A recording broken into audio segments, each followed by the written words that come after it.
আল্লাহর নবী একদিন বলতেছিলেন সাহাবীরা, রে আমার কাছে তিনটা জিনিস প্রিয়, এক নম্বরে নামাজ, দুই নম্বরে আমার বিবিগণ, তিন নম্বরে সুগন্ধি।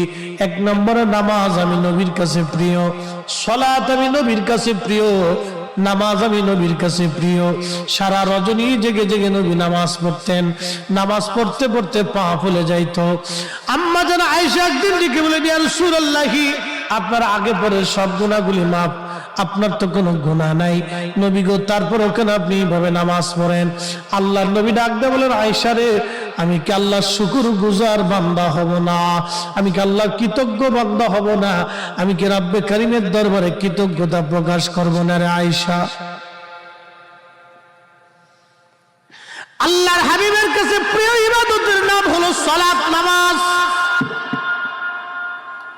নামাজ হলো খুব দামি ইবাদত, পছন্দের ইবাদতের নাম সালাত, নামাজ।